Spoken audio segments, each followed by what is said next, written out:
Hi guys, welcome to the channel. तो आज के इस वीडियो में हम कंटिन्यू करेंगे हमारी प्रीवियस वीडियो का टॉपिक जो था electric field on the axis of charged ring. तो आज हम जो हमने प्रीवियस वीडियो में ये केस डिस्कस किया था, इसके स्पेशल केसेस को डिस्कस करेंगे। तो बेसिकली हमने लास्ट वीडियो में डिस्कस किया था कि हमारे पास एक चार्ज्ड रिंग होगी। ये उस रिंग का सेंटर होगा O, इसका रेडियस होगा कैपिटल R, ये उसकी एक्सिस होगी। इस एक्सिस पे कोई पॉइंट P होगा कहीं पे, उस पॉइंट P का सेंटर से डिस्टेंस होगा स्मॉल x।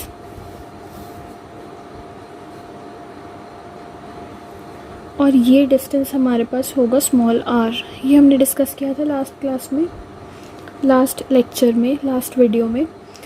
सो इसमें हमने ई नेट की वैल्यू फाइंड आउट की थी कि इस पॉइंट P पे ये हमारा पॉजिटिवली चार्ज्ड रिंग है हमारे पास, जिसमें ये पॉजिटिव चार्ज यूनिफॉर्मली डिस्ट्रीब्यूटेड है इस रिंग के अलोंग।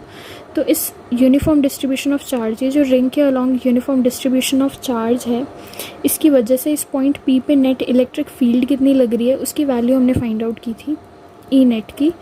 वो थी k E into x into q by r square plus x square to the power 3/2। ये हमने फाइंड आउट कर लिया था लास्ट क्लास में। अब हम इसके कुछ स्पेशल केसेस डिस्कस करेंगे। तो बेसिकली फर्स्ट केस जो हम डिस्कस करने जा रहे हैं उसमें हम डिस्कस करेंगे अगर ये पॉइंट बहुत फार अवे है इस रिंग से, मतलब जिस पॉइंट पे हम इलेक्ट्रिक फील्ड को फाइंड आउट करना चाहते हैं, नेट इलेक्ट्रिक फील्ड को, वो पॉइंट जो है वो इस रिंग से बहुत दूर है। तो उस पॉइंट पे है एक्सिस पे बट बहुत दूर है। तो उस केस में नेट इलेक्ट्रिक फील्ड जो होगी वो हमारे पास क्या आएगी और क्या हमें उससे सीखने को मिलेगा। फर्स्ट ऑफ ऑल तो बेसिकली हम डिस्कस करें जब एक्स की वैल्यू मच ग्रेटर देन होगी उसके रेडियस से, रिंग के रेडियस से। सिंपल वर्ड्स में कहें तो ये जो पॉइंट P है ये बहुत दूर है इस रिंग से। उस केस में इलेक्ट्रिक फील्ड हमें क्या मिलेगी, कुछ नहीं करना है, ई नेट जो होगा वो हमें फाइंड आउट करना है। ये हमें पता है ई नेट की वैल्यू होती है जब x की वैल्यू बहुत बड़ी होगी एज़ कम्पेयर टू r से। तो r square plus x square को हम नियरली इक्वल लिख सकते हैं एक्स स्क्वायर के, राइट। मतलब r square plus x square की वैल्यू नियरली इक्वल आ जाएगी एक्स स्क्वायर के, क्योंकि आर स्क्वायर जो होगा वो निग्लेजिबल हो जाएगा उस केस में, क्योंकि आर जो है वो बहुत छोटा है एज़ कम्पेयर टू एक्स। तो हम इस एक्सप्रेशन को ऐसे लिख सकते हैं के ई into x into q upon r square plus x square की जगह हम सिंपली एक्स स्क्वायर भी लिख सकते हैं टू द पावर 3/2। 2 से 2 कैंसिल हो जाएगा और हमारे पास आएगा ई नेट इज इक्वल्स टू के ई into x into Q divided by x cube, right. अब यहाँ से एक एक्स से एक एक्स कैंसिल होगा तो आ जाएगा के ई into Q divided by x square, या ऐसे भी लिख सकते हैं E net is equals to 1/4 pi epsilon not Q by x square. ये एक्सप्रेशन हमने पढ़ा हुआ है कूलम्स लॉ में जब हम पॉइंट चार्जेस के साथ डील करते थे, है ना। ये वही सेम एक्सप्रेशन है कूलम्स लॉ का जब हम पॉइंट चार्जेस से डील करते थे। तो बेसिकली हमें इससे क्या पता चलता है कि जब ये पॉइंट P जहाँ पे हमें नेट इलेक्ट्रिक फील्ड मेजर करनी है, अगर ये पॉइंट P बहुत दूर है इस रिंग से, है एक्सिस पे बट बहुत दूर है, तो ये जो रिंग होगी ये पॉइंट चार्ज की तरह बिहेव करेगी। ये अंडरस्टैंडेबल चीज़ भी है। कोई भी बड़े से बड़ा व्हीकल हम जब मान लीजिए हम रोड पे हैं, कोई बहुत बड़ा व्हीकल बहुत दूर से आ रहा है, तो वो हमें जब बहुत दूर होगा तो वो हमें एक पॉइंट ही दिखेगा, एक टाइनी सा पॉइंट ही दिखेगा। वो जब एक कंसिडरेबल डिस्टेंस पे आएगा तब हमें पता चलेगा कि वो व्हीकल है कौन सा, राइट। उसका कुछ कंसिडरेबल उसका डिस्टेंस जो होगा वो होना चाहिए। उस कंसिडरेबल डिस्टेंस पे आने के बाद हम बोलेंगे कि वो हमें पॉइंट की तरह नहीं दिख रहा है, राइट। बट वो बहुत दूर होगा तो वो पॉइंट ही ऑब्जर्व होगा, हमें एज पॉइंट ही ऑब्जर्व होगा। तो बेसिकली ये रिंग अगर ये पॉइंट P इससे बहुत दूर है, तो इस पॉइंट P पे अगर कोई खड़ा है तो उसे ये रिंग जो है वो बिल्कुल पॉइंट की तरह ही दिखेगी, पॉइंट चार्ज की तरह। तो अगर ये पॉइंट P बहुत दूर होगा तो उसके लिए ये रिंग जो है वो पॉइंट चार्ज की तरह ही बिहेव करेगी। तो ये फर्स्ट केस था। अब हम डिस्कस करेंगे हमारा सेकंड केस।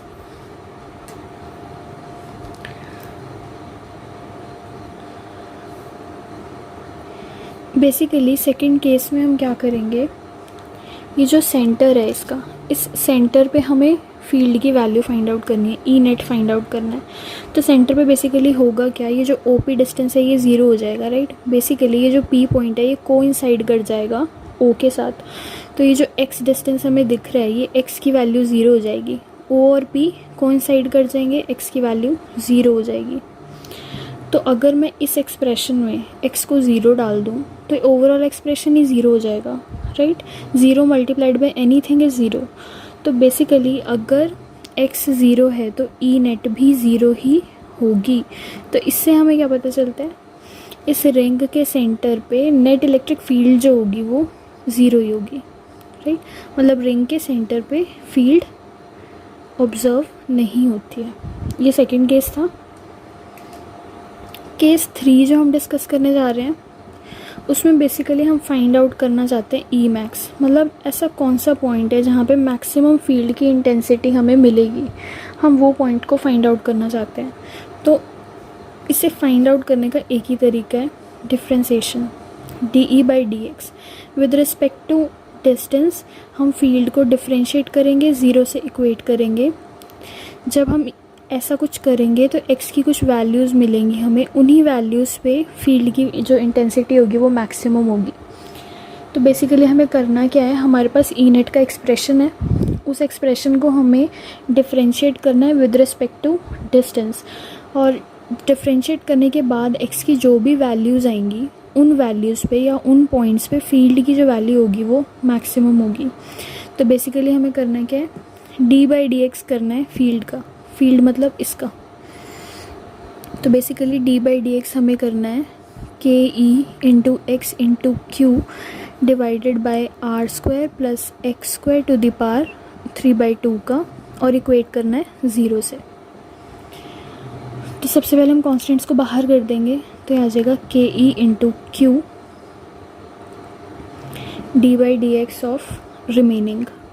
क्या है रिमेनिंग में, एक्स और डिनोमिनेटर में r square plus x square to the power 3/2 equals to zero. अब हमें एक फॉर्मूला यूज़ करना है जो हमने पहले भी पढ़ा हुआ है, डिफ्रेंसिएशन का फॉर्मूला। जब हमें दो फंक्शंस दिए होते हैं और वो डिवाइड हो रहे होते हैं u बाई वी, तो हम उसमें फॉर्मूला लगाते हैं। तो क्या करते हैं, first function as it is differentiation of second function as it is differentiation of first function minus first function as it is differentiation of second function whole divided by second function square, right, v du minus u dv by v square। ऐसे कुछ formula हमने पढ़ा हुआ है, इसी formula को हम use करेंगे। हमने कुछ नहीं करना, बस u की जगह पे x डालना है और v की जगह पे ये पूरी वैल्यू डालनी है इस फॉर्मूला में, ठीक है। तो मैं बस कुछ नहीं करने जा रही हूँ, ये फॉर्मूला में u और v की वैल्यू सब्सटीट्यूट करने जा रही हूँ राइट साइड पे। देखते हैं हमें क्या एक्सप्रेशन मिलता है। तो के ई इंटू क्यू तो बाहर ही रहेगा। अब हम वैल्यूज़ डालेंगे, v की जगह पे v की जगह पे r square plus x square to the power 3/2, right. Differentiation of first function मतलब x की डिफ्रेंसिएशन क्या हो जाएगी, 1 minus first function as it is differentiation of this function. इस फंक्शन की डिफ्रेंसिएशन करेंगे तो क्या आएगा हमारे पास, पावर आएगी सबसे पहले आगे r square plus x square to the power 3/2 minus 1/2, और फिर इस ब्रैकेट की डिफ्रेंसिएशन। तो आर तो कांस्टेंट है, एक्स स्क्वायर की डिफ्रेंसिएशन हो जाएगी 2x। आई होप ये पार्ट आपको पहले से ही क्लियर होगा डिफ्रेंसिएशन का, right. Whole divided by v square मतलब इस पार्ट का स्क्वायर, तो हो जाएगा r square plus x square to the power 3/2। 3/2 की स्क्वायर करेंगे, 2 से 2 कैंसिल होगा, पावर में 3 बचेगा। आई होप ये पार्ट आपको क्लियर है डिफ्रेंसिएशन का। डिफ्रेंसिएशन आपने पहले से प्रैक्टिस की हुई है, नहीं की हुई है तो आप कमेंट्स में बता दीजिएगा। कुछ डिफ्रेंसिएशन के जो क्वेश्चंस होंगे हम अलग से किसी प्लेलिस्ट बना देंगे उसकी, और उसमें वो क्वेश्चंस को प्रैक्टिस कर लेंगे, राइट। सो आई होप ये पार्ट क्लियर है आपको। अब हमें क्या करना है, ये कॉन्स्टेंट्स को हम राइट साइड ले जाएंगे, ज़ीरो से मल्टीप्लाई होंगे, डिवाइड होंगे, वॉट एवर, वो ख़त्म हो जाएंगे। हमारे पास ये एक्सप्रेशन बचेगा। इस एक्सप्रेशन में ये जो डिनोमिनेटर ये ख़त्म हो जाएगा, ये एक्सप्रेशन बचेगा। बेसिकली जो न्यूमरेटर का पार्ट दिख रहा है आपको ब्रैकेट के अंदर, ये बचेगा हमारे पास। इसको मैं एज इट इज़ लिख रही हूँ, r square plus x square to the power 3/2 minus x, ये 2 इस 2 से कैंसिल हो जाएगा, x into x square, r square plus x square power 1/2 और एक 3 भी बचा हुआ है इक्वल्स टू 0। ये कुछ बचेगा हमारे पास। अब हमें क्या करना है, एक ये टर्म है और एक ये टर्म है, कॉमन ले लेंगे इसमें से r square plus x square to the power 1/2 को। तो जब हम कॉमन लेंगे यहाँ से r square plus x square to the power 1/2 common लेंगे तो हमारे पास बचेगा r square plus x square to the power 1, right. 1 + 1/2 is 3/2 minus 3x square, ये तो कॉमन ही चला गया, इक्वल्स टू 0। अब इधर ये पार्ट इक्वल टू 0 हो सकता है या फिर ये पार्ट इक्वल टू 0। ये तो इक्वल टू 0 होने से रहा क्योंकि यहाँ पे x प्लस माइनस आर आ जाएगा, राइट। तो उसका मतलब क्या होगा, x प्लस माइनस आर आने का मतलब क्या होगा कि हम रिंग की सरफेस के ऊपर फील्ड निकालने की कोशिश कर रहे हैं, जो कि पॉसिबल नहीं होगा। तो हम क्या करेंगे, इस ब्रैकेट को 0 से इक्वेट करेंगे। तो अब हम इससे इक्वेट करते हैं। तो इक्वेट हमें किससे करना है, इक्वेट हमें करना है r square plus x square minus 3x square equals to 0, इसे इक्वेट करना है। तो ये हो जाएगा r square minus 3x square plus x square is minus 2x square equals to 0। तो यहाँ से एक्स स्क्वायर की वैल्यू आ जाएगी हमारे पास r²/2, और हम क्या बोल सकते हैं, x की वैल्यू आ जाएगी प्लस माइनस r/√2। तो यहाँ से हमारे पास x की 2 वैल्यूज़ आ रही हैं, एक आ रही है प्लस r/√2, एक आ रही है माइनस r/√2। x की ये 2 वैल्यूज़ आ रही हैं हमारे पास। इन दोनों पॉइंट्स पे हमें ई मैक्स मिलेगा। ये दोनों वो डिस्टेंसेस है जहाँ पे फील्ड की वैल्यू मैक्सिमम होगी। हमें पॉइंट्स तो पता चल गए जहाँ पे फील्ड की वैल्यू हमें मैक्सिमम मिलने वाली है। अब हम ये भी जानना चाहते हैं कि ये जो मैक्सिमम इलेक्ट्रिक फील्ड है, इस फील्ड की वैल्यू है कितनी। तो हमें ये पता चल गया कहाँ पे फील्ड मैक्सिमम होगी। अब हमें उस फील्ड का बेसिकली मैग्नीट्यूड पता करना है कि कितना होगा वो मैग्नीट्यूड, फील्ड कितनी लग रही होगी। तो उसके लिए हमें क्या करना है, जस्ट हमें फॉर्मूला पता है फील्ड का, KQX/r² plus x square to the power 3/2। हमें पता है इन पॉइंट्स पे फील्ड की वैल्यू मैक्सिमम है। कुछ नहीं करना, इस एक्सप्रेशन में x की दोनों में से कोई एक वैल्यू डाल दो, मैं पॉजिटिव वाली डाल रही हूँ। तो x की वैल्यू r/2 मैं यहाँ पे सब्स्टिट्यूट करने जा रही हूँ, हमें फील्ड की मैक्सिमम वैल्यू मिल जाएगी। तो ई हमारे पास क्या आ जाएगा, x की जगह पे r/√2 डालेंगे, KQ x की जगह पे r/√2 divided by r² plus x square की जगह पे हम डालेंगे r/√2 स्क्वायर पावर 3/2। अब बस इसे हमें सॉल्व करना है।